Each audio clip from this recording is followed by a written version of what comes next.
Hello everyone, welcome to back MC study CSS platform and I hope you are doing well. आज थोड़ी सी तबीयत भी upset है, थोड़ा सा गला ख़राब है, लेकिन जो डेली बेसिस के ऊपर स्टूडेंट्स या एस्पिरेंट्स एनालिसिस अपना सुनने वाले हैं उनको हम यहाँ पर डिसपॉइंट नहीं कर सकते थे, क्योंकि आज का जो डान का एनालिसिस था वो काफ़ी जो है इम्पोर्टेंट है, क्योंकि इसके अंदर पाकिस्तान की फॉरेन पॉलिसी को डिस्कस किया गया है, जो 2026 के अंदर क्या चैलेंजेस फेस करना पड़ सकते हैं उसको। उसके बाद यहाँ पर जो यूएसए और वेनेजुला के दरमियान एक कॉन्फ्लिक्ट स्टार्ट हुआ पड़ा है। उसके बाद यहाँ पर देखा जाए यूएसए और ईरान के दरमियान में टसल एक बार फिर स्टार्ट हो रही है, ठीक है। इस चीज़ को देखना था। रीजनल जो चेंजिंग आ रही है यहाँ पर, रीजनल लेवल के ऊपर जो चेंजिंग आ रही है, इसको भी यहाँ पर देखना था। तो जो आज के आर्टिकल्स थे या ओपिनियंस थी वो काफ़ी इंपॉर्टेंट थी, इनको हम यहाँ पर स्किप नहीं कर सकते थे, ठीक है। तो होता क्या है कि डेली बेसिस के ऊपर जो कह लें कि यहाँ पर एनालिसिस प्रोवाइड किया जाता है वो आपका 2026 के लिए बहुत ज़्यादा इंपॉर्टेंट है। इसके अंदर जितनी भी न्यू डेवलपमेंट्स हो रही हैं उनको हम डेली बेसिस के ऊपर डिस्कस करते हैं, ताकि जितने भी एस्पिरेंट्स हैं वो न्यू डेवलपमेंट से अवेयर रहें, ताकि जो आप मेन एग्जाम के अंदर बैठे जब करंट अफेयर का या पाकिस्तान अफेयर का यहाँ पर आपके सामने पेपर आता है तो आप इजीली जो है आपको जो कह लें कि टैकल कर सकते हैं, अपना आंसर कर सकते हैं एक कॉम्प्रीहेंसिव एंड मेच्योर और विद बैलेंस अप्रोच के साथ, क्योंकि आपको न्यू डेवलपमेंट्स का पता होता है, ठीक है। तो होता क्या है कि जो एस्पिरेंट्स मिस्टेक करते हैं, जो कह लें कि यहाँ पर 1 ईयर पहले जो वो प्रेपरेशन कर रहे होते हैं, करंट अफेयर इकट्ठा कर रहे होते हैं पूरा साल, लेकिन जो करंट यहाँ पर सिनेरियोज होते हैं उनको क्या करते हैं वो बेसिकली थोड़ा सा कह लें कि इग्नोर कर देते हैं, अवॉइड करते हैं, जिसकी वजह से होता क्या है कि मेन एग्जाम के अंदर जब करंट अफेयर का पेपर आप देकर आते हैं तो जब वो एग्जामिनर के पास जाता है तो एग्जामिनर को पता चलता है तो ये तो आपने 1 ईयर बिफोर जो है आपने चीज़ें लिखी हुई हैं, जो न्यू डेवलपमेंट्स, हालांकि ड्यूरिंग एग्जाम तो डेवलपमेंट्स हुई हैं 1 मंथ पहले, तो स्टूडेंट ने या एस्पिरेंट ने वो क्यों नहीं यहाँ पर लिखी, तो इस वजह से फिर मार्क्स जो है वो कम आते हैं, ठीक है। उसके बाद हम एक और चीज़ भी है आपके लिए 1 ईयर प्लान सीएसएस का, वो भी हम इंट्रोड्यूस करवा रहे हैं यहाँ पर। सब्जेक्ट सिलेक्शन, ऑप्शनल सब्जेक्ट कैसे यहाँ पर चूज़ करने हैं, ठीक है। उसके बाद पंजाब पीएमएस को यहाँ जो हम कह लें कि प्लान लेकर आ रहे हैं उसको कवर करेंगे। केपीके का यहाँ पर पीएमएस वो भी लेकर आ रहे हैं, तो इनको हम यहाँ पर क्या करेंगे, पूरा जो है यहाँ पर जो है प्लान शेयर किया जाएगा। उसके अकॉर्डिंग बहुत सारे स्टूडेंट्स हैं जो अकेडमीज अफोर्ड नहीं कर पाते या बैकवर्ड एरिया से है, तो वो इजीली अपना प्लान बना सकते हैं और आपको एमसी स्टडी प्लेटफॉर्म आपको कंप्लीट लेक्चर देगा। यहाँ पर आप अपनी प्रेपरेशन जो है घर बैठकर इजीली कर सकते हैं, ठीक है। उसके बाद आप अगर मॉक टेस्ट सीरीज ज्वाइन करना चाह रहे हैं तो डिपेंड्स अपॉन यू, लेकिन प्रेपरेशन आप इजीली यहाँ से कर सकते हैं, ठीक है। चलते हैं अपने लेक्चर्स की तरफ। सबसे पहले मैं इंट्रोड्यूस करवा दूँ यहाँ पर टॉपिक्स, काफ़ी इंपॉर्टेंट टॉपिक्स है। मैं बार बार बोल रहा हूँ, गला ख़राब होने की वजह से, तबीयत थोड़ी सी अपसेट होने की बावजूद जो लेक्चर ये शूट कर रहे हैं या रिकॉर्ड कर रहे हैं आपके लिए, तो ये बेसिकली आज का जो डान का एनालिसिस था वो करना बहुत ज़्यादा इंपॉर्टेंट था इसके अंदर, ठीक है। आर्टिकल्स जो ओपिनियन थी वो बहुत ज़्यादा इंपॉर्टेंट थी। सबसे पहले अगर देखा जाए टेररिज्म डाटा डेफिसिट, यहाँ पर बात करने वाले हैं कि पाकिस्तान को जो ब्लेम किया जाता था रिसेंट ईयर में कि पाकिस्तान को एज ए कह लें कि विलीफाई या डीफेम किया जाता था on the basis of terrorism, ठीक है। हालांकि यहाँ पर अगर ट्रंप की स्टेटमेंट अगर आपको याद हो, फर्स्ट जब वो टर्म आई थी उनके, तो उन्होंने बोला था कि जो पाकिस्तान है वो एक सेफ हेवन है टेररिस्ट के लिए, लेकिन आज पाकिस्तान ने अपना नाम जो है यहाँ पर बिल्ड किया है यहाँ पर, ठीक है। तो आज जो यहाँ पर जो डीफेम जो किया जा रहा था टेररिज्म को, तो यहाँ पर रेडिकेट करके दिखाया है और दुनिया के अंदर पाकिस्तान को सराहा जा रहा है, ठीक है, क्रेडिट मिल रहा है, ठीक है। इस चीज़ को हम यहाँ पर डिस्कस करने वाले हैं। अटैक्स कितने हो इसके अंदर स्टैट्स को भी डिस्कस करेंगे, ये काफ़ी इंपॉर्टेंट है। लेकिन पाकिस्तान ने रीजनल लेवल के ऊपर, ग्लोबल लेवल के ऊपर तो अपना नाम बना लिया, लेकिन इंटरनल सिक्योरिटी चैलेंजेस अभी भी पाकिस्तान को बहुत सारे जो हैं, ठीक है। उसके बाद है लुकिंग अहेड की बात करेंगे। यहाँ पर पाकिस्तान की फॉरेन पॉलिसी को 7 जो हमें यहाँ पर क्वेश्चन मार्क नज़र आ रहे हैं 2026 के अंदर। सबसे इंपॉर्टेंट अगर देखा जाए तो ये आर्टिकल रहेगा हमारे पास, जो यहाँ पर 7 क्वेश्चन मार्क है फॉरेन पॉलिसी ऑफ पाकिस्तान के ऊपर, ठीक है। तो इस चीज़ को हम यहाँ पर देखने वाले हैं, ठीक है। मैं थोड़ा सा हिंट दे दूं कि जिस तरह यहाँ पर अगर देखा जाए जिस तरह यूएसए और ईरान की यहाँ पर डेवलपमेंट्स हो रही है या इनके दरमियान में कॉन्फ्लिक्ट स्टार्ट हो रहा है, या चाइना ताइवान के दरमियान में कॉन्फ्लिक्ट स्टार्ट हो रहा है, ठीक है। इस तरह इसके अलावा अगर देखा जाए तो यहाँ पर इंडस वाटर ट्रीटी को यहाँ पर जो है वो सस्पेंड कर दिया गया इंडिया की तरफ से। तो इस तरह के अगर 7 यहाँ पर क्वेश्चन मार्क हमें देखने को मिलते हैं जो हम यहाँ पर डिस्कस करने वाले हैं। उसके बाद है अनवांटेड अननीडेड। इसके अंदर बेसिकली यहाँ पर जो डिस्कस किया गया है वो यहाँ पर जो कह लें कि यूएसए और ईरान के दरमियान में जो कॉन्फ्लिक्ट देखने को मिला हमें, ठीक है। ये 2025 के अंदर जो 12 डे यहाँ पर वॉर नजर आई इजराइल और ईरान के दरमियान में, फिर यूएसए की तरफ से जो है यहाँ पर 3 न्यूक्लियर फैसिलिटीज़ पर जो है यहाँ पर अटैक किया गया। लेकिन यहाँ पर जो इंटरनल जो है यहाँ पर सिक्योरिटी को भी यहाँ पर हम डिस्कस करेंगे, जो चैलेंजेस फेस के करने पड़ रहे हैं ईरान के इंटरनली, उनको भी देखेंगे, ठीक है। उसके बाद यहाँ पर आयतुल्ला खुमैनी ने यहाँ पर जो बड़ा थ्रेट को जो है यहाँ पर एक्सेप्ट नहीं किया। वो उन्होंने बड़ी क्लैरिटी के साथ कहा कि हम यहाँ पर नहीं झुकने वाले। इस आर्टिकल्स को हम यहाँ पर एनालाइज करने वाले हैं, ठीक है। उसके बाद अनवांटेड का अगर बोले तो यहाँ पर जो यूएसए और वेनेजुएला का यहाँ पर जो कॉन्फ्लिक्ट स्टार्ट हो चुका है, तो उसको भी हम यहाँ पर डिस्कस करने वाले हैं। देखिए थोड़ा सा प्रोनाउंसिएशन में अगर प्रॉब्लम आ जाए तो आज के लिए पहले मैं बोल दूँ सॉरी, क्योंकि गला ख़राब है तो गला बैठा हुआ, तो इसलिए थोड़ा सा मुझे स्लो बोलना पड़ रहा है, ठीक है। मोर देन अ नंबर की अगर बात करें यहाँ पर हमें यह चीज़ नज़र आती है कि पाकिस्तान के अंदर पॉपुलेशन यहाँ पर बढ़ती जा रही है, ठीक है। अगर देखा जाए तो यहाँ पर 255 मिलियन जो है 2026 के अंदर देखने को मिल रही थी। ये एक देखा जाए तो बहुत बड़ा अभी चैलेंज है यहाँ पर, ठीक है। उसके बाद यहाँ पर पाकिस्तान चाइना स्ट्रेटेजिक डायलॉग, अब ये 7th स्ट्रेटेजिक डायलॉग जो है यहाँ पर पाकिस्तान और चाइना के दरमियान में होने जा रहे हैं। आपका डिप्टी प्राइम मिनिस्टर कह लें कि इसाक डार साहब जो फॉरेन मिनिस्टर भी हैं, वो अभी यहाँ पर जो है वो कह लें कि चाइना के दौरे पर गए हैं, विजिट पर। जो 7th स्ट्रेटेजिक डायलॉग जो होने जा रहा है चाइना और पाकिस्तान के दरमियान में, इसको अटेंड करने वाले हैं। उसके बाद यहाँ पर खुमैनी ने डिसमिस ट्रम्प्स थ्रेट, इस चीज़ को एनालाइज करेंगे। उसके बाद Ukrainian allies in Kyiv for talks on plan to end war, यहाँ पर जो है वो कहा जा रहा है कि 90% जो है यहाँ पर प्लान तैयार रेडी कर लिया है यहाँ पर वॉर को एंड करने के लिए, क्योंकि रशिया ने ऑलरेडी अगर देखा जाए 20% यूक्रेन के जो कहले के टेरिटरी के ऊपर जो है कब्जा कर चुका है, ठीक है। तो इस चीज़ को भी यहाँ पर डॉन बेस यहाँ पर मेन जो है यहाँ पर कॉन्फ्लिक्ट का शिकार बना हुआ है, बोन ऑफ कंटेंशन समझा जा रहा है, तो उसको किसके हवाले किया जाएगा ये अभी क्वेश्चन मार्क है, तो इसको एनालाइज करने वाले हैं। उसके बाद हमारे पास रहेगी वोकैब। वोकैब के आज काफ़ी इंपॉर्टेंट वर्ड्स हैं और न्यू वर्ड्स भी हैं, इसके अंदर रिपीटेड नहीं है, बहुत कम है, 1 2 3 है रिपीटेड, लेकिन मोस्टली न्यू है जो हमारे सिनोनिम्स के लिए बहुत ज़्यादा इंपॉर्टेंट है, ठीक है। उसके बाद हम राइटिंग स्किल के लिए, राइटिंग स्किल के अंदर वेरिएशन वोकैब की लेकर आ सकते हैं, उसके लिए भी बहुत ज़्यादा इंपॉर्टेंट है। तो हम यहाँ पर 7 आर्टिकल्स को डिस्कस करने वाले हैं। ओपिनियंस भी रहेंगी, फ्रंट पेज से भी हमारे आर्टिकल्स रहेंगे, इंटरनेशनल पेज से भी हमारे आर्टिकल्स रहेंगे, ठीक है। सबसे पहले हम देखेंगे टेररिज्म डाटा डेफिसिट। यहाँ पे थोड़ी सी मैं यहाँ पर जो डाटा डेफिसिट की बात की जा रही है ना, इस चीज़ को मैं थोड़ा सा बताना चाहूँगा। हो क्या रहा है कि यहाँ पर टेररिज्म का जो डाटा जो सही कलेक्ट किया जाना चाहिए वो यहाँ पर नहीं किया जा रहा। हो क्या रहा है कि जो भी यहाँ पर आता है वो क्या करता है, जो तो या तो न्यूज़ में बताया जा रहा होता है उसको पिक करके या ऐड कर लेते हैं, या कहीं पे ISPR हमारे जो कॉन्फ्रेंस वगैरह करते हैं तो वो जो डाटा शेयर करते हैं तो उनको सामने रखते हुए फिर क्या किया जाता है, डाटा जो शेयर किया जाता है, ठीक है। लेकिन यहाँ पर डाटा एक्यूरेट शेयर नहीं किया जा सकता, ये भी एक चैलेंज क्रिएट करता है, तो इसलिए ये भी थोड़ा सा चीज़ें सीक्रेट रखनी पड़ती हैं। तो अगर देखा जाए इस ओपिनियन के अंदर टोटली यही चीज़ें लिखी गई हैं जो हम यहाँ पर डिस्कस कर रहे हैं, ठीक है। अब हो क्या रहा है कि पाकिस्तान को एज ए जो ब्लेम किया जाता था, विलीफाई किया जाता था, डीफेम किया जाता था कि पाकिस्तान एक टेररिस्ट स्टेट है, लेकिन पाकिस्तान ने आज अपना नाम मनवाया है रीजनल लेवल के ऊपर, ग्लोबल लेवल के ऊपर मनवाया है। तो इसलिए आज यूएसए और पाकिस्तान के रिलेशन, वाशिंगटन और इस्लामाबाद के रिलेशंस में हमें कोडियल यहाँ पर नज़र आते हैं, कोडियल रिलेशंस नज़र आते हैं दोनों कंट्रीज़ के दरमियान में।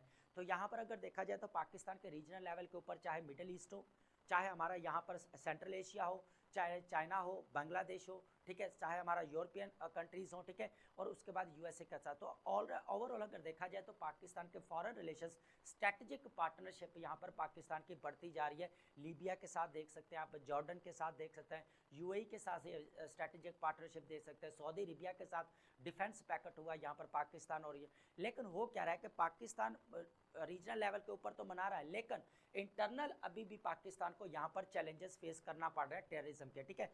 हो क्या रहा है कि आपको पता है अफगानिस्तान और पाकिस्तान के दरमियान में अभी 48 आवर वॉर भी लगी रही है, और यहाँ पर कतर और यहाँ पर टर्की ने as a mediator role play किया। अब मैं बार बार इस चीज़ को क्या डिटेल में बताऊँ, इसके ऊपर हम ऑलरेडी बहुत ज़्यादा एनालिसिस कर चुके हैं, ठीक है। जो डेली बेसिस के ऊपर सुन रहे हैं, मैं पहले भी कहता हूँ कि उनको पता है, ठीक है। तो यहाँ पर अगर देखा जाए, मैंने थोड़ा सा हवाला दे देता हूँ एज ए रेफरेंस ताकि दोबारा आपको रिकॉल हो जाए, ठीक है। हो क्या रहा है कि enhance USA engagement following praise from president Trump and CENTCOM chief Kurilla for counter terrorism efforts, ठीक है।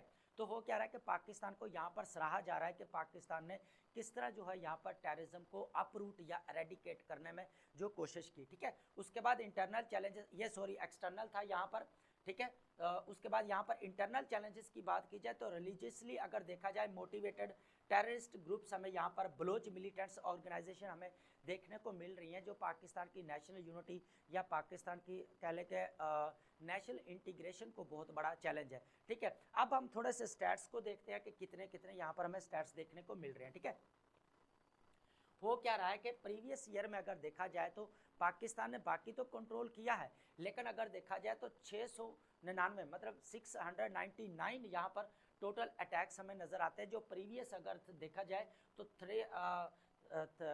34% जो हमें यहाँ पर ज़्यादा बड़े हुए नज़र आते हैं। 34% मीन्स इंक्रीज़ हुए हैं और ज़्यादा, ठीक है। उसके बाद अगर लाइव्स की बात की जाए लॉस्ट हुए हैं तो यहाँ पर 1034 मीन्स 1034 यहाँ पर जो है वो लोग मारे गए हैं, जिसमें 21% जो है यहाँ पर इजाफा हुआ है, 21% यहाँ पर एस्केलेट हुआ है, ठीक है। उसके बाद अगर बात की जाए यहाँ पर सिक्योरिटी पर्सनल की तो 437 यहाँ पर जो है वो कह लें कि सिक्योरिटी पर्सनल जो है यहाँ पर शहीद हुए, जो यहाँ पर 42% यहाँ पर इंक्रीज होता हुआ हमें यहाँ पर नजर आया, ठीक है। उसके बाद अगर बात की जाए मिलिटेंट्स को यहाँ पर जो एरेडिकेट किया गया, एलिमिनेट किया गया, वो है 243 यहाँ पर मिलिटेंट्स जो पर्सनल है उनको यहाँ पर एलिमिनेट किया गया, ठीक है। ये चीज़ है। अब हो क्या रहा है कि क्रिटिकल गैप की अगर बात की जाए, Pakistan inability to develop verifiable terrorism database undermines the international credibility.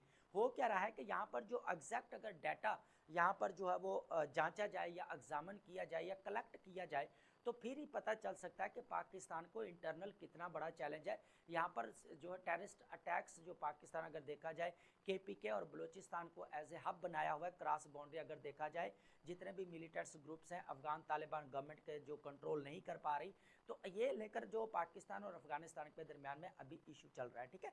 तो अगर देखा जाए टोटली अगर इस ओपिनियन को देखा जाए तो पाकिस्तान वैसे तो अपना नाम मनवा लिया, लेकिन इंटरनली सिक्योरिटी चैलेंजेस पाकिस्तान को बहुत ज़्यादा फेस करना पड़ रहे हैं, वो भी रिलीजियस टेररिज्म को यहाँ पर देख सकते हैं आप, ठीक है। बलोच मिलिटेंट्स ग्रुप्स को यहाँ पर देख सकते हैं, सेपरेटिस्ट मूवमेंट्स को यहाँ पर आप देख सकते हैं, जो पाकिस्तान के लिए वाकई बहुत सॉवरेनिटी के लिए बहुत बड़ा चैलेंज है, ठीक है। तो ये हमारा कंप्लीट ये एनालिसिस है, ठीक है। अब हम बात करते हैं यहाँ पर लुकिंग अहेड। यहाँ पर बेसिकली पाकिस्तान की फॉरेन पॉलिसी को लेकर जो 7 क्वेश्चन मार्क है उनको यहाँ पर हम डिस्कस करने वाले हैं, जो यहाँ पर पाकिस्तान की फॉरेन पॉलिसी को चैलेंज फेस करना पड़ सकते हैं। इस चीज़ को हम यहाँ पर डिस्कस करने वाले हैं, ठीक है। वन बाय वन इसको डिस्कस करेंगे। सबसे पहले देखें पाकिस्तान फॉरेन पॉलिसी एजेंडा 2026। इसके अंदर देखेंगे कि पाकिस्तान की जो फॉरेन पॉलिसी 2026 के अंदर रहेगी उसके सामने 7 जो यहाँ पर चैलेंजेस नज़र आ रहे हैं, पाकिस्तान इसको कैसे टैकल करेगा, इस चीज़ को यहाँ पर हम देखना है। बहुत इंपॉर्टेंट है ये हमारा CSS के लिए, जो हमारा अभी कमिंग CSS 4-5 से जो स्टार्ट हो रहा है उसके करंट अफेयर के लिए और पाकिस्तान अफेयर के लिए ये बहुत ज़्यादा इंपॉर्टेंट है। अगर आपको न्यू डेवलपमेंट्स का, अगर आपको यहाँ पर कंटेम्प्रेरी मैनिफेस्टेशन का नहीं पता तो अध्ययन आप 2026 के जो चैलेंजेस हैं पाकिस्तान के फॉरेन अफेयर्स में लेकर या फॉरेन रिलेशंस को लेकर या कह लें कि फॉरेन पॉलिसी को लेकर, तो यहाँ पर वो आपको नहीं डील कर पाएंगे मेन एग्जाम के अंदर। तो ये आपके 7 पॉइंट्स बहुत ज़्यादा इंपॉर्टेंट है। सबसे पहले अगर देखा जाए पाकिस्तान मूव्स इनटू 2026 अब हो चुका है, यहाँ पर 7 क्रिटिकल फॉरेन पॉलिसी क्वेश्चन हमें यहाँ पर देखने को मिलते हैं। पूरा फोकस जो ये एरिया हमारा रहेगा इस ओपिनियन के अंदर 7 क्रिटिकल यहाँ पर फॉरेन पॉलिसी क्वेश्चंस है उनको हम यहाँ पर देखने वाले हैं। सबसे पहले यहाँ पर देखा जाए इंडियाज हॉस्टिलिटी एंड ऑपरेशन संदूर। देखिए हुआ क्या है कि यहाँ पर पहलगाम अटैक हुआ यहाँ पर अप्रैल के अंदर, फिर मई के अंदर क्या हुआ कि यहाँ पर 4 डे वार जो है वो पाकिस्तान और इंडिया के दरमियान में हिस्ट्री में first time artificial intelligence warfare हमें देखने को मिली। तो इसका मैंने कंप्लीट लेक्चर कवर किया है, वो ऑलरेडी करंट अफेयर की प्लेलिस्ट में मैंने जो है दिया हुआ और डिस्क्रिप्शन में लिंक दे दूंगा, वो लाजमी आप सुनना, ठीक है। उसके बाद ऑपरेशन संदूर यहाँ पर जो इंडिया की तरफ से यहाँ पर और स्टार्ट किया गया, तो उन्होंने बोला था कि हम इसको जो रिटेलिएट करेंगे, जो उनको शर्मिंदगी का सामना करना पड़ा है तो वो कह रहे हैं कि हम रिटेलिएट करेंगे। तो ये एक बड़ा क्वेश्चन मार्क है, इसका क्या बनने वाला है, ठीक है। अगर देखा जाए will India renew hostilities particularly regarding operation संदूर given shifting global perceptions against it's terrorism accusation. हुआ क्या कि इंडिया ने यहाँ पर एक्यूज़ किया है पाकिस्तान को, यहाँ पर टेररिज्म जो है यहाँ पर कह लें कि मिलिटेंट्स ग्रुप्स हैं तो वो उनको अटैक करना चाहते हैं। तो ये यहाँ पर क्वेश्चन मार्क हमें नजर आते हैं। Pakistan must maintain military preparedness despite potential deterrence. यहाँ तक कि पाकिस्तान की पोटेंशियल डेटरेंस भी है यहाँ पर पाकिस्तान के, लेकिन फिर भी पाकिस्तान को यहाँ पर प्रिपेयर रहना पड़ेगा। तो फर्स्ट नंबर पर हमारे पास क्या आ गया यहाँ पर, इंडियाज हॉस्टिलिटी एंड ऑपरेशन सिंदूर। ठीक है, फर्स्ट यहाँ पर policy question, foreign policy. Second हमारे पास रहेगा इंडस वाटर ट्रीटी को जो बार बार जो वायलेट किया जा रहा है। अभी यहाँ पर जो बात की जाए दल हस्ती स्टेज 2 यहाँ पर हाइड्रो इलेक्ट्रिक प्रोजेक्ट जो चिनाब रिवर के ऊपर अप्रूवल दी गई है इंडिया गवर्नमेंट की तरफ से, तो वो बनाया जा रहा है। तो ये भी एक इंडस वाटर ट्रीटी को यहाँ पर वायलेट किया जा रहा है। उसके बाद अगर देखा जाए पहलगाम अटैक के बाद यहाँ पर देखा जाए तो यूनिलैटरल एक्शन लेते हुए क्या किया इंडिया ने, बेसिकली जो है वो इंडस वाटर ट्रीटी को यहाँ पर सस्पेंड कर दिया। लेकिन अब देखना ये है कि क्या इसको दोबारा बहाल कर पाएगा या नहीं कर पाएगा, ये क्वेश्चन में। Will India restore the Indus water treaty unilaterally held in abeyance Pakistan views water disruption as an act of war supported by UNA findings. Restoration could lead to negotiations on additional protocols. तो ये अभी यहाँ पर देखना है कि क्या बनता है नेक्स्ट, इसके ऊपर पता चलेगा 2026 के अंदर। ठीक है, उसके बाद balancing USA and China ties, ये पाकिस्तान के लिए एक बहुत बड़ा चैलेंज है। लेकिन हो क्या रहा है कि पाकिस्तान अभी करंट सिनेरियो में अगर देखा जाए तो पाकिस्तान यूएसए और चाइना के साथ जो है यहाँ पर बैलेंस अप्रोच के साथ अपने रिलेशंस को कवर कर रहा है ना। अभी देखा जाए तो 7 स्ट्रेटेजिक जो यहाँ पर होने जा रही है, मीटिंग होने जा रही है, या 7 स्ट्रेटेजिक यहाँ पर समिट होने जा रही है पाकिस्तान और चाइना के दरमियान में। तो ये हम आर्टिकल आगे एनालाइज करने वाले हैं। उसके बाद अगर देखा जाए इस्लामाबाद और यहाँ पर वाशिंगटन के रिलेशंस हमें काफ़ी स्ट्रॉन्ग देखने को मिल रहे हैं। उसके पीछे रीजंस क्या है, एक तो हमें पहलगाम अटैक जो नज़र आता है, उसके बाद इंडिया और पाकिस्तान के दरमियान में वॉर हुई और पाकिस्तान को यहाँ पर काफ़ी जो है यहाँ पर क्रेडिट दिया जा रहा है, यूएसए ने काफ़ी तारीफ की। उसके बाद टेररिज्म को यहाँ पर जो डी एस्केलेट किया गया पाकिस्तान की तरफ से, वो भी पाकिस्तान को यहाँ पर सराहा जा रहा है। उसके बाद अगर देखा जाए मिडल ईस्ट के अंदर गज़ा को लेकर पाकिस्तान ने काफ़ी इंपॉर्टेंट रोल प्ले किया, ये भी पाकिस्तान को सराहा जा रहा है। उसके बाद अगर देखा जाए 500 मिलियन जो यहाँ पर जो कह लें कि पाकिस्तान और यूएसए के दरमियान में रेयर अर्थ मिनरल्स को लेकर डील हुई है, तो ये भी काफ़ी इंपॉर्टेंट है कि पाकिस्तान हिस्ट्री में फर्स्ट टाइम यहाँ पर एज ए स्ट्रेटजिक पार्टनरशिप उभरा है। लेकिन देखना यह है कि अब यूएसए देखा जाए वेस्ट में तो हमें आईएमएफ नज़र आता है, वर्ल्ड बैंक नज़र आता है, तो यूएनओ भी नज़र आता है। लेकिन अगर चाइना के साथ देखा जाए तो हमारे जो रिलेशन है वो सीपैक को लेकर हैं, स्ट्रेटेजिक पार्टनरशिप है दोनों कंट्रीज़ के दरमियान में। अभी भी अगर वॉर हुई थी जो इंडिया और पाकिस्तान की, तो पाकिस्तान को जो है काफ़ी चाइना ने सपोर्ट किया। तो अगर देखा जाए जो सिस्टम यूज़ किया गया था ड्रोन अटैक्स को गिराने के लिए, तो वो यहाँ पर जो है वो कह लें कि चाइना का ही था। अगर देखा जाए managing renewed USA relationship without compromising time to tested, अब दोनों के साथ पाकिस्तान को यहाँ पर बैलेंस अप्रोच के साथ चलना पड़ेगा, ये इंपॉर्टेंट है। ठीक है, मैं पहले भी कह रहा हूँ अगर कहीं से प्रोनाउंसिएशन थोड़ा प्रॉब्लम आ जाए तो प्लीज़ जो कॉपरेट करिएगा। आज के इंपॉर्टेंट आर्टिकल से मैं छोड़ना नहीं चाह रहा। ठीक है, जो डेली बेसिस के ऊपर स्टूडेंट्स सुन रहे हैं उनके लिए जो आज के नोट्स लाजमी बनाएंगे। ठीक है, आपने, ठीक है, आज के लाजमी बनाना। ठीक है, direction of the Pakistan Afghan relation. अब हो क्या रहा है कि अभी मैंने बात की थी कि 48 आवर्स पाकिस्तान और अफगानिस्तान, देखिए पाकिस्तान और अफगानिस्तान में कोई बड़ा जो हमें नज़र इशू नहीं आता, लेकिन बड़ा इशू बन चुका है टेररिज्म को लेकर।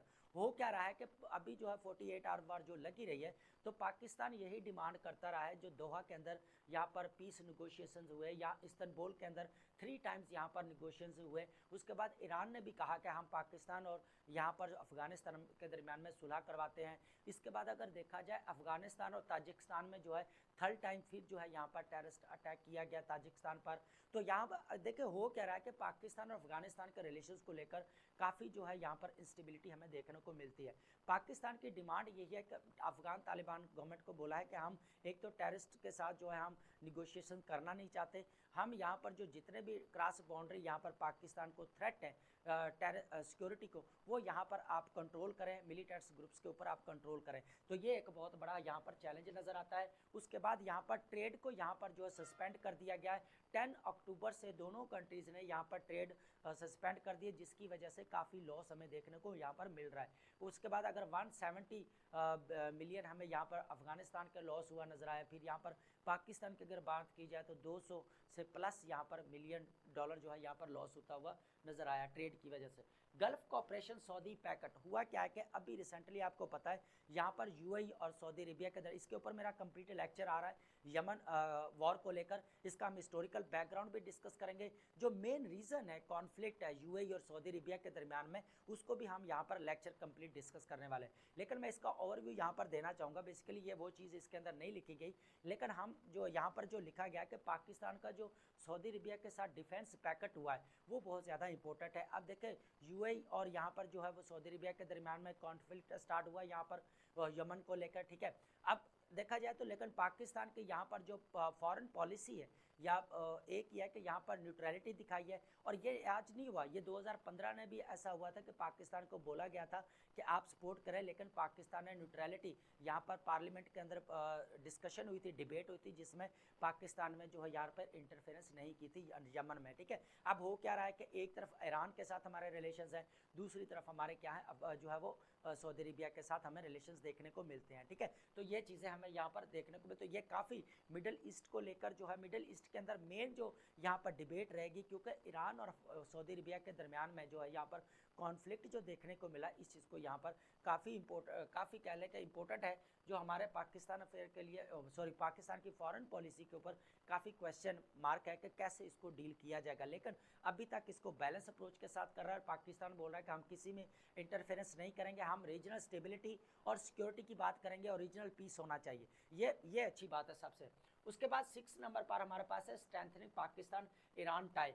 अब हो क्या रहा है, एक तरफ सऊदी अरबिया के साथ, दूसरा अगर देखा जाए यहाँ पर हमें ईरान के साथ रिलेशन। देखिए ईरान के ऊपर मैं कंप्लीट ऑलरेडी लेक्चर बना चुका हूँ, करंट अफेयर और पाकिस्तान अफेयर जो हमारी प्ले लिस्ट है उसके अंदर मैंने कंप्लीट हिस्टोरिकल बैकग्राउंड डिस्कस किया, ठीक है। तो वो आप लाजमी सुनिएगा, ठीक है।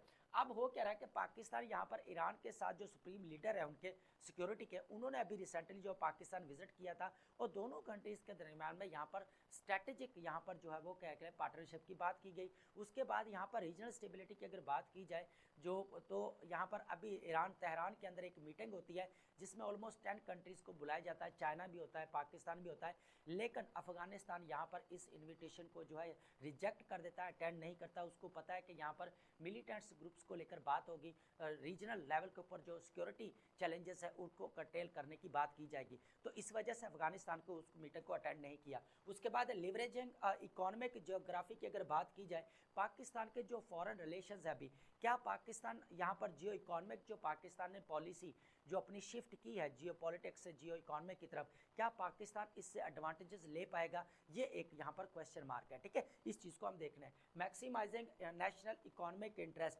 एज पॉसिबल एज, जो अभी करंट सिनेरियो अगर बात की जाए तो पाकिस्तान जो है वो नेशनल इंटरेस्ट को सामने रखते हुए कहीं पे भी अपनी इन्वॉल्वमेंट नहीं कर रहा। अब यूएई और सऊदी अरेबिया का कॉन्फ्लिक्ट में पाकिस्तान न्यूट्रल रहा है, रीजनल पीस की बात की है। उसके बाद अगर कह लें कि पाकिस्तान और ईरान के रिलेशंस है या पाकिस्तान सऊदी अरेबिया के रिलेशंस है, तो बैलेंस अप्रोच के साथ इसको डील कर रहा है। उसके बाद अगर चाइना और यूएसए के जैसे हम डिस्कस कर रहे हैं तो बैलेंस अप्रोच के साथ एक तरफ हमें सी पैक नज़र आता है, स्ट्रेटेजिक पार्टनरशिप नज़र आती है, नेबरिंग आती है, हमारी सपोर्ट करता रहा है हर वॉर के अंदर, और दूसरी तरफ हमें यहाँ पर IMF देखने को मिलता है, उसके बाद वर्ल्ड बैंक देखने को मिलता है। तो दोनों को यहाँ पर बैलेंस अप्रोच के साथ पाकिस्तान को डील करना पड़ेगा, और जियो इकोनॉमिक से यहाँ पर जो है वो फ़ायदा उठाना पड़ेगा। जियो इकोनॉमिक जो पॉलिसी चेंज की है, तो पाकिस्तान को यहाँ पर इकोनॉमिक इंटरेस्ट जो है वो जो है सामने रख कर जो क्या करना पड़ेगा, यहाँ पर इकोनॉमिक ग्रोथ की तरफ लेकर जाना पड़ेगा, ठीक है। अब बात करते हैं अनवांटेड अननीडेड, ठीक है। हो क्या रहा है, अब इस बात को हम यहाँ पर डिस्कस करेंगे। ईरान ऑन द ब्रिंक, अभी देखा जाए तो amid protest over economic hardship, US president Trump threats of intervention of if Iran harmed protesters were met with the warning of the regional destabilisation, ठीक है। हो क्या रहा है कि ईरान के अंदर जो है अभी इकोनॉमिक क्राइसिस को लेकर पे यहाँ पर प्रोटेस्ट हमें देखने को मिल रहे हैं, ठीक है। लेकिन रिसेंटली अगर देखा जाए तो दोनों कंट्रीज़ के दरमियान में अगर यहाँ पर हमें नज़र आता है चले ऐड नहीं किया गया, लेकिन मैं बता देता हूँ, ठीक है। हो क्या रहा है कि यहाँ पर इजराइल और ईरान के दरमियान में 12 डे वॉर हमें देखने को मिली। तो उसमें क्या किया कि यूएसए ने यहाँ पर जो है वो कह ले कि 3 न्यूक्लियर फैसिलिटीज़ जो ईरान की है उनको अटैक किया कि यहाँ पर जो न्यूक्लियर प्रोग्राम को यहाँ पर इनहेंस कर रहा है ईरान, तो इसको यहाँ पर कर्टेल करना पड़ेगा। अब देखें इस फिर क्या हुआ कि यहाँ पर जो है आयतुल्लाह खुमानी उन्होंने भी बड़ा स्ट्रेट फॉरवर्ड जवाब दिया कि हम झुकेंगे नहीं। वो हम आर्टिकल आगे डिस्कस करने वाले हैं, ठीक है, उसके अंदर मजीद चीज़ें आपको क्लियर हो जाएंगी। तो अभी इंटरनल काफ़ी चैलेंजेस यहाँ पर क्रिएट हो रहे हैं, लेकिन यहाँ पर जो कह लें कि यूएसए बोल रहा है कि जो वो ईरान को यहाँ पर जो है वो अपने एक तो न्यूक्लियर प्रोग्राम्स के ऊपर जो है वो कंट्रोल करना पड़ेगा, रीजनल स्टेबिलिटी की बात करता है। उसके बाद जो जितने भी प्रोटेस्ट हो रहे हैं उसको लेकर, उसके बाद इराक के अंदर जो है यहाँ पर प्रो ईरानियन ग्रुप्स हैं उनको भी निकालने की बात कर रहा है, ठीक है। सेकंड अगर बात की जाए वेनेजुला फैट सील्ड, हो क्या रहा है कि यहाँ पर प्रेसिडेंट जो है वेनेजुला के निकोलस मदुरो, और उनके ट्रंप की स्टेटमेंट है कि निकोलस मदुरो और इनकी वाइफ को जो है यहाँ पर अरेस्ट करके जो है यहाँ पर वतन से निकाला जाएगा या पकड़ लिया जाएगा। Captured America's first direct military invention, अगर देखा जाए तो फर्स्ट मिलिट्री इंटरवेंशन जो हमें नज़र आती है वेनेजुला के अंदर, तो वो हमें 1999 में 1989 के अंदर हमें इंटरवेंशन नज़र आती है वेनेजुला के अंदर।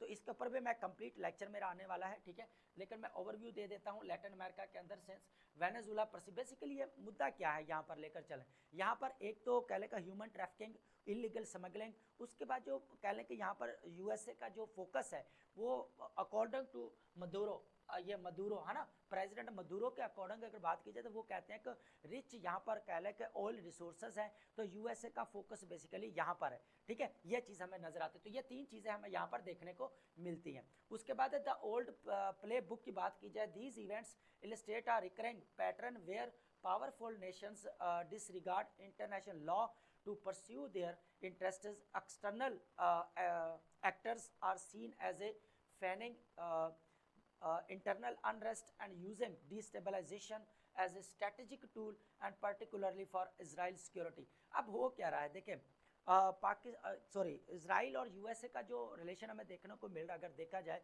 हिस्टोरिकल अगर देखा जाए तो दोनों के दरमियान में बहुत डीप यहाँ पर बॉन्डेज नज़र आता है। वो क्या यूएसए करता है क्या है कि यहाँ पर अपने आर्म्स की जो सप्लाई करता है, अब जो अगर रेवेन्यू जनरेट की अगर बात की जाए तो वो अपना आर्म से ज़्यादा यहाँ पर हमें देखने को मिलता है, ठीक है। अब यहाँ पर देखें कि ताइवान के अंदर $11 बिलियन की यहाँ पर डील होती है। उसके बाद यहाँ पर सऊदी अरेबिया बहुत ज़्यादा इंपोर्टर है यहाँ पर आर्म्स का, वर्ल्ड अगर देखा जाए लार्जेस्ट इंपोर्टर है। तो यहाँ पर क्या कर रहा है यूएसए, क्या कर रहा है अपने सेल कर रहा है यहाँ पर आर्म्स इजराइल को, तो यहाँ पर स्ट्रेटेजिक उनको इंटरेस्ट नज़र आते हैं, तो इसलिए जो है उनका आपस में जो है यहाँ पर रिलेशंस भी गहरे नज़र आते हैं। तो फिर क्या करता है कि ईरान के ऊपर सैंक्शंस जो सैंक्शंस वाइज सैंक्शंस लगाए जा रहे होते हैं, ठीक है। अब आपको पता होगा P5+1 जो यहाँ पर साइन किया गया था 2015 के अंदर, फिर क्या किया यूएसए ने यहाँ पर विदड्रॉ किया यहाँ पर, ठीक है। तो फिर यहाँ पर जो है क्या किया, दोबारा 2020 के अंदर जो जनरल कासिम सुलेमानी है उनको असैसिनेट किया गया। तो यह पूरा हिस्टोरिकल बैकग्राउंड जो है एक लेक्चर के अंदर मैं कवर करने वाला हूँ, वो भी आ जाएगा, ठीक है। अब हो क्या रहा है कि यहाँ पर कॉल फॉर रीजनल स्टैंड, अब जितने भी नेबरिंग कंट्रीज हैं उनको यहाँ पर क्या चाहिए, nations are urged to oppose such interventions to prevent wide spread chaos, ठीक है। अब रीजनल लेवल के ऊपर जितने भी स्टेट्स हैं ना, उनको नेशनल इंटरेस्ट को सामने रखते हुए क्या करना चाहिए, एक उनके दरमियान में ट्रुथ एंड रिकन्सिलेशन होनी चाहिए, डायलॉग्स उनके और एंगेजमेंट होनी चाहिए, ताकि जो रीजनल पीस है उसको मेंटेन किया जा सके, उसको इंश्योर किया जा सके यहाँ पर, ठीक है। तो अब यहाँ पर जो एस्केलेटिंग ग्लोबल इंटरवेंशन जो है यहाँ पर हमें नज़र आ रही है, तो उसको यहाँ पर डी एस्केलेट किया जा सके, ये इंपॉर्टेंट यहाँ पर चीज़ें नज़र आती है, ठीक है। अब बात करते हैं, हमारे पास रहेगा more than number. More than number जो बात है बेसिकली जो रिलेट किया जा रहा है यहाँ पर पाकिस्तान की पॉपुलेशन के साथ रिलेट किया जा रहा है ना। अब हम डेली बेसिस के ऊपर तो बात करते हैं कि यंग जनरेशन अगर देखा जाए, यूथ पाकिस्तान की यहाँ पर हमें बहुत ज़्यादा देखने को मिलती है, जो 60 to 65% जो है यहाँ पर टोटल पॉपुलेशन का यहाँ पर शेयर करती है, ठीक है। पाकिस्तान डेमोग्राफिक यहाँ पर क्रॉस रोड अगर देखा जाए, मोर्टेलिटी रेट अगर देखा जाए तो अभी भी पाकिस्तान के अंदर ज़्यादा देखने को मिलता है, ठीक है। वो कह रहा है कि पाकिस्तान सोशल चैलेंजेस की अगर बात की जाए, हाई मैटरनल मोर्टेलिटी रेट मिलने को देखने को मिल रहा है, लिमिटेड फैमिली प्लानिंग हमें देखने को यहाँ पर नहीं मिल रही, ठीक है। उसके बाद अर्ली मैरिजेस जो यहाँ पर अभी बलूचिस्तान ने भी अर्ली मैरिज एक्ट पास किया है, ठीक है। यहाँ पर अर्ली मैरिज, लेकिन उनकी प्रॉपर इम्प्लीमेंटेशन होना वो ज़्यादा ज़रूरी है, ठीक है। अब हो क्या रहा है कि लॉज तो बनाए जाते हैं, कहने के लिए लॉज तो बना दिए गए, ठीक है, अमेंडमेंट भी कर दी गई, एक्ट्स पास कर दिए गए, लेकिन उनकी प्रॉपर इम्प्लीमेंटेशन मैटर करती है, ये चीज़ है। अब यहाँ पर अगर देखा जाए तो लॉज अगर देखा जाए या एक्ट कोई थोड़े नहीं है, बहुत ज़्यादा पास किए गए हैं, लेकिन दिल को तसल्ली देने के लिए, ये लास्ट हमने एक ओपिनियन डिस्कस की थी तो उन्होंने बड़ी अच्छी स्टेटमेंट कही थी कि यहाँ पर दिल को तसल्ली देने के लिए एटलीस्ट हम एक्ट्स तो पास कर लेते हैं या लॉज तो बना लेते हैं। तो ये चीज़ हमें नज़र आती है। सबसे पहले जो नज़र आ रहा है सोशल क्या आता है, हाई मैटरनल मोर्टेलिटी रेट। दूसरा हमारे पास फैमिली प्लानिंग नहीं है। थर्ड नंबर पर हमारे पास अर्ली मैरिज इशू है। Wide spread gender based violence यहाँ पर हमें देखने को मिल रहा है। अब जो है जेंडर बेस्ड वायलेंस जो है यहाँ पर कन्वर्ट हो चुका है tag facilitator gender based violence. अब जो डेली बेसिस के ऊपर, मैं पहले भी कहता जो एनालिसिस रहे, मैं डेली बेसिस के ऊपर ये चीज़ें डिस्कस कर रहा हूँ, ठीक है, एनालाइज कर रहा हूँ। यहाँ पर अगर ओपिनियन के अंदर कम चीज़ें हैं तो फिर भी हम यहाँ पर ऐड करते हैं चीज़ों को और मज़ीद एक्सप्लोर करते हैं ताकि आपके लिए ईजी हो जाए। क्रूशियल पॉलिसी इंटरवेंशंस की बात की जाए यहाँ पर तो एक्सपेंडिंग रिप्रोडक्टिव हेल्थ सर्विसेज, ठीक है, उसके बाद keeping girls in school and enabling women's economic participation are vital for informed choices and balanced growth। तो ये इंपॉर्टेंट चीज़ है। सबसे पहले इंपॉर्टेंट है कि विमेंस इंपावरमेंट के लिए एक तो हेल्थ केयर फैसिलिटीज़ बहुत ज़्यादा इंपॉर्टेंट मैटर करती हैं, उसके बाद एजुकेशन बहुत ज़्यादा इंपॉर्टेंट मैटर करती है। अब देखिए एजुकेशन के लिए हमने कल एक डिस्कस किया था कि पिंक बस सर्विस को यहाँ पर इंट्रोड्यूस करवाया गया। अब पब्लिक प्लेसेस के ऊपर अगर देखा जाए विमेंस को जो हैरेसमेंट के जो फेस करना पड़ते हैं चैलेंजेस या इश्यूज़, जो लो मेंटेलिटी वाले लोग होते हैं वो इस तरह की हरकतें करते हैं, तो ये एक अच्छा स्टेप है कि इनको वुमेन एम्पावरमेंट या फीमेल स्टूडेंट्स को एम्पावर करने के लिए पिंक बस का जो एक आगाज़ किया गया प्रोजेक्ट वो एक बहुत अच्छा है। लाहौर, कराची, कोयटा के अंदर अभी कल स्टार्ट हुआ, उसके बाद यहाँ पर इस्लामाबाद के अंदर। तो एटलीस्ट जो कह लें कि यहाँ पर जो जितने भी हमारे बहन बेटियाँ जो स्कूल या कॉलेजेस जा रहे हैं वो सेफली जो है यहाँ पर अपना आ जा सकती हैं सिक्योरिटी के साथ, उनको कोई भी चैलेंजेस जो फेस करना पड़ते थे वो यहाँ पर नहीं करना पड़ेगा। तो ये काफ़ी इंपॉर्टेंट चीज़ है यहाँ पर, ठीक है। उसके बाद यहाँ पर देखा जाए गवर्नेंस एंड फिजिकल रिफॉर्म्स, हो क्या रहा है यहाँ पर, अब जो आपका एनएफसी अवार्ड है वो भी डिवाइड है पॉपुलेशन की बेस के ऊपर, है ना। अब कहीं ना कहीं पे ये इंटरेस्ट नजर आता है कि ये पॉपुलेशन बढ़ने दे तो एटलीस्ट हमें जो है एनएफसी अवार्ड जो है वो ज़्यादा मिलेगा, है ना। तो यहाँ पर ये चीज़ भी आती है। तो ये लास्ट टाइम भी हम इस चीज़ को डिस्कस कर चुके हैं, एनालाइज, ठीक है। लेकिन हो क्या रहा है कि यहाँ पर the NFC awards reliance on head count over outcomes, distinctiveness, progress and a forward looking state must reward improvements in health, education and gender equality. तो ये टोटली ओवरऑल अगर देखा जाए तो यहाँ पर विमेन एम्पावरमेंट की बात की गई है, जो यहाँ पर सोशल चैलेंजेस है उसको हमने डिस्कस किया, और देन हम जो गवर्नेंस को यहाँ पर चाहिए या फिजिकल रिफॉर्म्स चाहिए वो हमने यहाँ पर डिस्कशंस की, ठीक है। तो ये इंपॉर्टेंट रहेगा, ठीक है।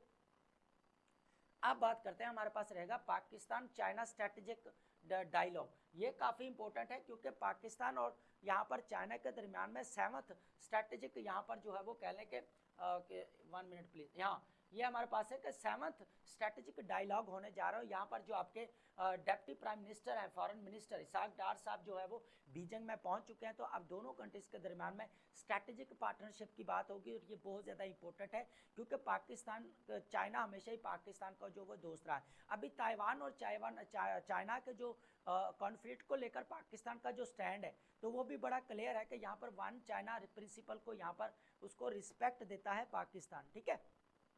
क्योंकि पाकिस्तान के ऑलरेडी अगर देखा जाए तो चाइना अभी जो आर्टिफिशियल इंटेलिजेंस वॉर हुई इंडिया और पाकिस्तान के दरमियान में, तो पाकिस्तान को काफ़ी यहाँ पर सपोर्ट किया। अब देखा जाए तो 75 ईयर्स हो चुके हैं डिप्लोमेटिक रिलेशंस को यहाँ पर जो चाइना और पाकिस्तान को, ठीक है। लेकिन हो क्या initiating celebration for the 75th anniversary of Pakistan China diplomatic relation.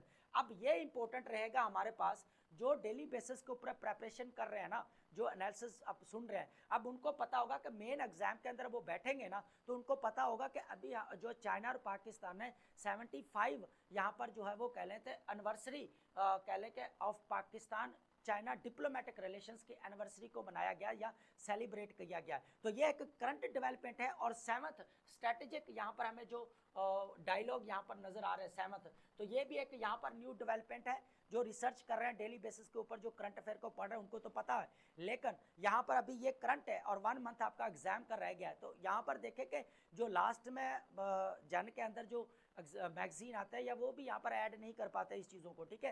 तो ये इंपॉर्टेंट रहेगा।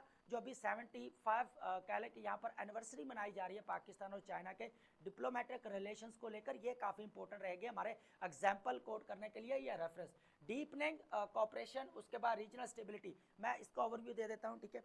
अब हो क्या रहा है कि यहाँ पर जो पाकिस्तान, अब कोई ढकी छुपी बात नहीं है ना, चाइना और पाकिस्तान के दरमियान ऑलरेडी हमने बहुत लिटरेचर पढ़ा है, ठीक है। ये कुछ नई चीज़ थी जो हमने यहाँ पर ऐड की है, लेकिन हमेशा पाकिस्तान और चाइना यही कहता है कि अब देखें चाइना की जो पॉलिसी है ना वो भी जियो इकोनॉमिक है और पाकिस्तान की पॉलिसी वो भी जियो इकोनॉमिक की तरफ शिफ्ट हो चुकी है। अब दोनों चाह रहे हैं कि रीजनल लेवल के ऊपर स्टेबिलिटी हो ताकि हमारे ट्रेड बढ़े, यहाँ पर जियो इकोनॉमिक जो हमारे इंटरेस्ट है, इकोनॉमिक इंटरेस्ट है, वो भी यहाँ पर जो है वो हासिल हो, ठीक है। तो अब हो क्या रहा है कि एक तो दोनों के दरमियान स्ट्रैटेजिक पार्टनरशिप हमें देखने को मिल रही है, उसके बाद यहाँ पर रीजनल स्टेबिलिटी की बात की गई है। अब पाकिस्तान भी हर फोरम पर जो है वो कह लें कि चाइना की सपोर्ट करता है और चाइना भी हर फोरम पर जो है वो कह लें कि चाहे रीजनल लेवल है चाहे ग्लोबल लेवल है, तो चाइना भी जो है वो सपोर्ट कर रहा है पाकिस्तान को। तो ये चीज़ हमें यहाँ पर देखने को मिल रही है, ठीक है। अब बात करते हैं, हमारे पास रहेगा खुमैनी ट्रंप, जो ट्रंप ने जो अभी कह लें कि थ्रेट्स देने की बात की है, तो उसको यहाँ पर उन्होंने रिजेक्ट कर दिया। Basically external pressure meets internal unrest, ठीक है। वो क्या रहा है कि एक्सटर्नल जो प्रेशराइज किया जा रहा है ईरान को कि न्यूक्लियर फैसिलिटीज़ को जो आपने वो न्यूक्लियर प्रोग्राम्स यहाँ पर अपने इनहेंस नहीं करना, अपने कैपेबिलिटीज़ को यहाँ पर नहीं बढ़ाना है, उसके बाद रीजनल स्टेबिलिटी यहाँ पर होनी चाहिए, ठीक है। क्योंकि यहाँ पर हमें जो चीज़ें नज़र आ रही हैं, हम पहले भी अभी थोड़ा पहले डिस्कस कर चुके हैं कि जो इसराइल और यहाँ पर देखें कह लें कि यूएसए के रिलेशन बहुत ज़्यादा स्ट्रॉन्ग नज़र आते हैं। तो अगर देखा जाए तो अब 12 डे वॉर तो हम ऑलरेडी डिस्कस कर चुके हैं। उसके साथ साथ अगर यूएसए ने जो अटैक किए न्यूक्लियर फैसिलिटीज़ को, वो भी हम डिस्कस कर चुके हैं। लेकिन अब ईरान के अंदर ना अभी इकोनॉमिक अनरेस्ट चल रहा है बहुत ज़्यादा। यहाँ पर इकोनॉमिक क्राइसिस की जो है यहाँ पर एक बार कह लें कि वाइब्स उड़ चुकी है यहाँ पर, वेव्स। तो इस चीज़ को जो है वो कह रहे हैं कि आयतुल्लाह खुमानी कहते हैं कि जो इंटरनल चैलेंजेस हमें फेस करना पड़ रहे हैं, लेकिन हम यहाँ पर जो झुकेंगे नहीं ना, यहाँ पर ट्रंप की जो कह लें कि जितने भी थ्रेट्स दिए जा रहे हैं उनको हम यहाँ पर जो है वो कह लें कि सीरियस लेंगे। उसकी वजह यह है कि ईरान को ऑलरेडी बहुत सारे चैलेंजेस का सामना है और ऑलरेडी जो है वो काफ़ी जो है वो कह लें कि इसराइल के साथ भी लड़ चुका है, फाइट वो कर चुका है। उसके बाद यहाँ पर जो कह लें कि जितने भी मिलिट्री बेसेस जो कतर के अंदर थी यूएसए की, तो उसको भी अटैक किया यहाँ पर ईरान ने। तो इस तरह अगर देखा जाए तो ईरान जो है वो भी रिटेलिएट कर रहा है यहाँ पर, ठीक है, यूएसए के। उसके बाद defiance against USA threat, supreme leader जो है Ayatollah Khomeini will not yield. Will not yield का मतलब होता है कि हम झुकेंगे नहीं, ठीक है। यहाँ पर एक चीज़ क्लियर, इकोनॉमिक ग्रीवेंसेस की बात की जाए, acknowledged market traders, valid protesters over soaring inflation and collapsing currencies. अब दो चीज़ें यहाँ पर, एक तो इन्फ्लेशन बढ़ रही है, दूसरा यहाँ पर करेंसी की डीवैल्यूएशन और डेप्रिसिएशन, ये दोनों बढ़ रही है। अब इंटरनली अगर बोला जाए तो करेंसी जो होती है डीवैल्यूएशन होती है जब प्रिंटिंग बहुत ज़्यादा हो रही है, इन्फ्लेशन बढ़ रही हो, लेकिन करेंसी डेप्रिसिएशन उस वक्त होती है जब आपका डॉलर का जो है रेट बढ़ जाता है या एक्सटर्नली जो प्रेशर होता है उसकी वजह से आपकी करेंसी जो है डेप्रिसिएशन की तरफ जाती है।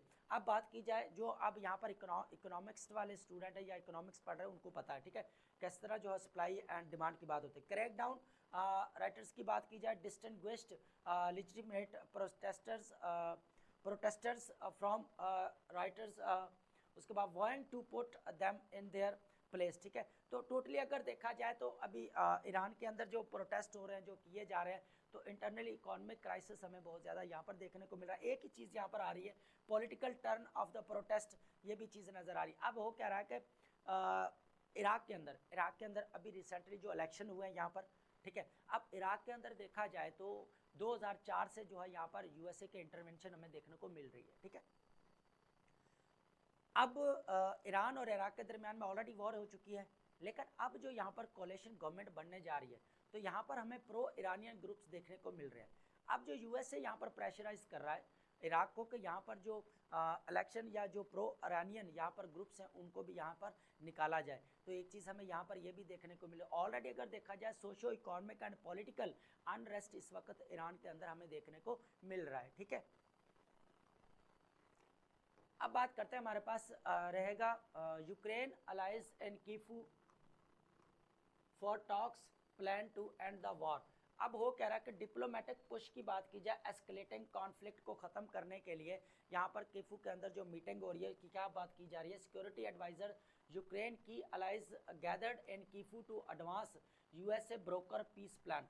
अब जो यूएसए ने जो 28 पॉइंट्स यहाँ पर दिए, अब ये डेली बेसिस के ऊपर हम ऑलरेडी डिस्कस कर चुके हैं, ठीक है। अब यहाँ पर 28 पॉइंट्स दिए, उसके बाद यूरोपीय यूनियन ने यहाँ पर इंटरनेशनल कमीशन बनाया यूक्रेन के लिए, ये भी हमें नजर आया। उसके बाद हमने मियामी यहाँ पर टॉक्स हुई, उनको भी यहाँ पर डिस्कस किया। तो डेली बेसिस के ऊपर जो भी डेवलपमेंट हो रही है तो हम यहाँ पर डिस्कस कर रहे हैं, ठीक है। अब हो क्या रहा है कि हाई लेवल कीफू मीटिंग के अंदर ऑफिशियल 15 जो है यहाँ पर 15 Nations including Britain, France, Germany along with NATO and यूरोपीय यूनियन यहाँ पर जो है कीफू के अंदर मीटिंग कर रहे हैं और मिल रहे हैं। और बोला जा रहा है कि 90% जो है यहाँ पर हमें जो वो प्लान जो है ना, पीस प्लान, वो रेडी हो चुका है। लेकिन यहाँ पर अगर देखा जाए तो रशिया ऑलरेडी जो है कह लें कि 20% के ऊपर जो है वो कब्जा कर चुका है, और जिसके अंदर डॉन बेस रीजन जो है वो काफ़ी इंपॉर्टेंट यहाँ पर रहेगी। तो इसकी वजह से जो है इशू जो है वो रिमेन रहेगा। वीक ऑफ डेडली स्ट्राइक्स की बात की जाए दोनों, अब हुआ क्या कि जो रशिया के अंदर जो कह लें कि यहाँ पर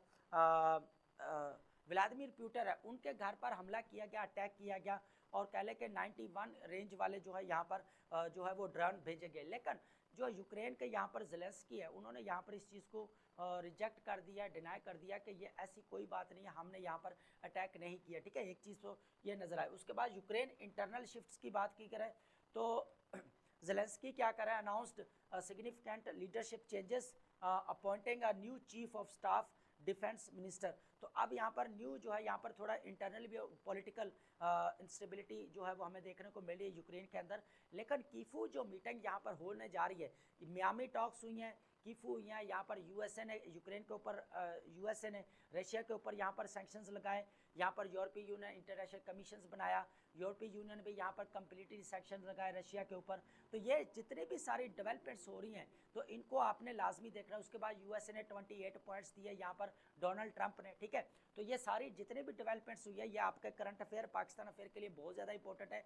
अगर आप इनमें से कोई एक चीज़ भी स्किप करते हैं तो आपके नंबर भी 2 मार्क्स कम होंगे, ठीक है। तो याद रखिए कि जितने ज़्यादा आप फैक्ट्स एंड फिगर जितने रिसर्च बेस्ड देंगे उतना आपका ज़्यादा फ़ायदा होगा, ठीक है। लेकिन करंट अपने पास्ट में उठाकर नहीं देना कि उस वक्त ऐसा हो रहा था, वो करंट पूछ रहा है। करंट अफेयर पेपर का मतलब क्या है कि आप ये देखें कि करंट सिनेरियो क्या चल रहा है और नेक्स्ट क्या होने वाला है, इस चीज़ को। जैसे हमने 7 यहाँ पर जो क्रिटिकल कह लें कि फॉरेन पॉलिसी क्वेश्चन डिस्कस किया है ना, इसी तरह आपने रहना, चीज़ों को इसी तरह एनालाइज करना। करंट अफेयर के पेपर के मैं बात कर रहा हूँ, पाकिस्तान अफेयर के पेपर में तो फिर भी आप हिस्टोरिकल बैकग्राउंड को टच करते हो, देते हो, लेकिन करंट अफेयर में आपने करंट कंटेम्प्रेरी सिनेरियो को सामने रखना पड़ता है। मैं बार बार ये चीज़ें कह रहा हूँ, ठीक है। अब बात करते हैं, हमारे पास रहेंगे इंपॉर्टेंट वर्ड्स जो हम वोकैब के अंदर यूज करते हैं, ठीक है। आज हमारे पास न्यू वर्ड्स भी हैं जो हमारे सिनोनिम्स और एंटोनिम्स के लिए काफ़ी इंपॉर्टेंट है। अगर मैं पहले बोल रहा हूँ, अगर कहीं पे प्रोनाउंसिएशन का कोई इशू आ जाए तो प्लीज़ कोऑपरेट कर लेना थोड़ा, ठीक है। इनडिफेक्टिबल का मतलब होता है नेवर टायरिंग, टायरलेस, थकन ना महसूस करने वाला, ठीक है। टायरलेस या अनफ्लेजिंग को बोला जाता है, ठीक है। टायरलेस को बोला जाता है जो बिल्कुल जो है ना थकने वाले को बोला जाता है इनडिफेटिगेबल, ठीक है। उसके बाद है बाउट। बाउट का मतलब होता है यहाँ पर आ शॉर्ट पीरियड और एपिसोड। बाउट का मतलब क्या आता है, आ शॉर्ट पीरियड, मुख्तसर अरसे के लिए, ठीक है।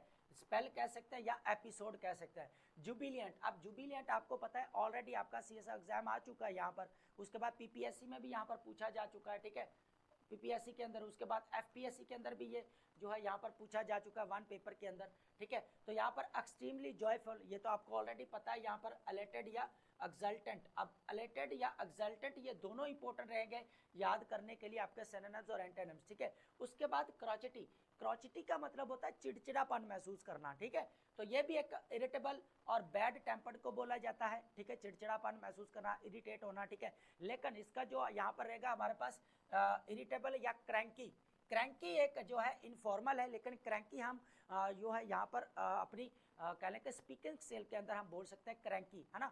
क्रैंकी है, उसका मूड जो है क्रैंकी मीन्स थोड़ा सा चिड़चिड़ापन फील करना, ठीक है, इस तरह। तो इसको एक और भी इसके साथ रिलेट किया जाता है, कंटेंक्रियस। कंटेंक्रियस क्या बोला जाता है, चिड़चिड़ेपन को या इरिटेट को। अब जिब, जिब ऑलरेडी आपको पता है कि यहाँ पर पेयर ऑफ वर्ड्स पूछा गया था सीएसएस के एग्जाम में, है ना। यहाँ पर प्रेसी के पेपर में पेयर ऑफ वर्ड्स जो आते हैं तो जिब एक जी वाला था और जे एक जे वाला था, तो ये पूछा गया था, ये काफी इंपॉर्टेंट, लेकिन अब रिपीट तो नहीं हो रहा, लेकिन पेयर ऑफ वर्ड्स है कहीं पे आ जाए तो अ मोकिंग रिमार्क्स आर टाउंट, तंज या ताना मार देना, ठीक है, टाउंट मार देना, स्नेयर, ठीक है। हाइड आउट, हाइड आउट का मतलब होता है सीक्रेट हाइडिंग प्लेस, ठीक है, छुपने की जगह, ठीक है, ये तो ऑलरेडी आपको पता है। परपिट्रेटिंग, परपिट्रेटिंग का मतलब होता है कमिटमेंट्स, ठीक है, हार्मफुल और इलीगल कह सकते हैं, ठीक है, कमिटिंग या कैरिंग आउट। उसके बाद है बी फिटिक, बेटीफिक, बेटीफिक का मतलब होता है यहाँ पर, ये इंपॉर्टेंट है, इसको लाजमी, बेटीफिक का मतलब होता है ब्लेसफुली हैप्पी सीरन या पुरमसरत या नौरानी को बोला जाता है, ठीक है, सीरन को पुरसकून को बोल सकते हैं आप, ठीक है। बेटीफिक इंपॉर्टेंट वर्ड है, इसको लाजमी। प्लंज, प्लंज ऑलरेडी आपको पता है कि टू फॉल या डाइव, ठीक है, अचानक गिरना या डाइव या ड्रॉप, ठीक है, गिर जाना या डूब जाना।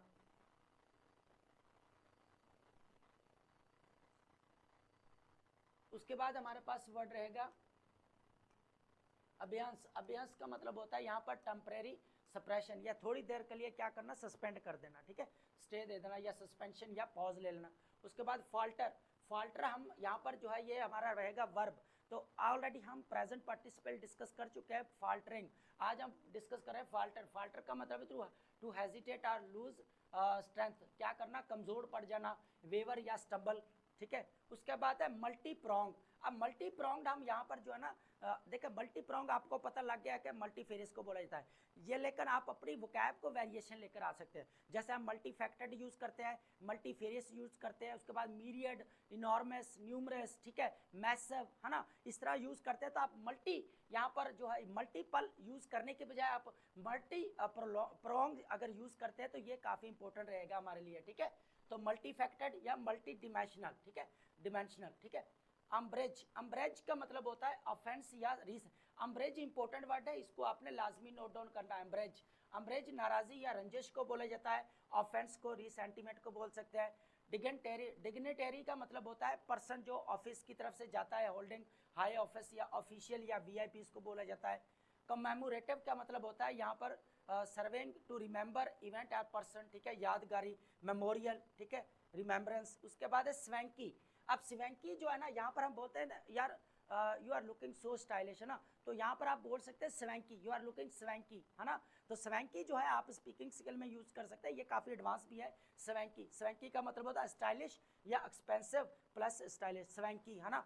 इम्बोल्डन, इम्बोल्डन का मतलब होता है टू गिव करेज और कॉन्फिडेंस, हौसला देना, किसी को पुर उम्मीद बनाना, ठीक है, या इतमाद दिलाना, ठीक है, हौसला दे, इनकरेज करना, इनकरेज करना। फोर्टिफाई, अब फोर्टिफाई को हम राइटिंग स्किल के अंदर यूज करते हैं, मोस्टली ऐसे के आउटलाइन बनाते हुए हम यूज करते हैं, या इंट्रोडक्शन में लिखते हैं, या पैराग्राफिंग कर रहे हो तो देन जो हम यहाँ पर फोर्टिफाइंग लाजमी लिखते हैं, जैसे इनकरेज करना, प्रमोटिंग करना, डेवलपिंग करना, एक्सपेंडिंग करना, है ना, स्ट्रेंथनिंग करना, है ना, एम्पावरिंग करना, इसी तरह जो है हम इसको यूज कर सकते हैं, ठीक